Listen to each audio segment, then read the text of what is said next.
తెలుగు కథ వింటారా ఛానల్కి స్వాగతం. సీతాపురంలో ఉండే బంగారాజుకి యుక్త వయసు వచ్చింది. అతని మిత్రులందరూ చేతనైన పనులు చేస్తూ జీవితంలో స్థిరపడ్డారు.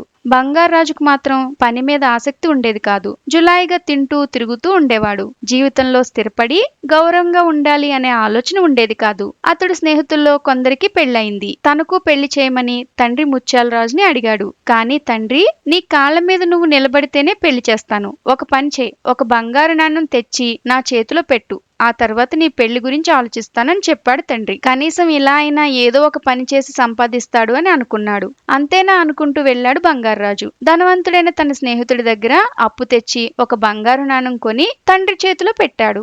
ఆ నాణెం పనికిరానిదంటూ నదిలోకి విసిరేశాడు ముత్యాలరాజు.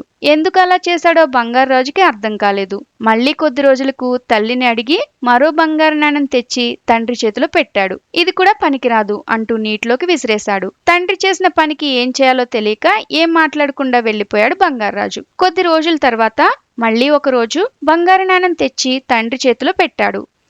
ఆయన దాన్ని చేతిలోకి తీసుకుని అటు ఇటు తిప్పుతూ చూస్తూ చివరికి నీటిలో విసురుదామని చెయ్యి పైకెత్తాడు. వెంటనే బంగారాజు తండ్రి చేయి పట్టుకుని, ఆగండి, విసరకండి. ఇది నేను 10 రోజుల పాటు ఎంతో కష్టపడి సంపాదించిన డబ్బుతో కొన్న బంగారు నాణెం అని అన్నాడు.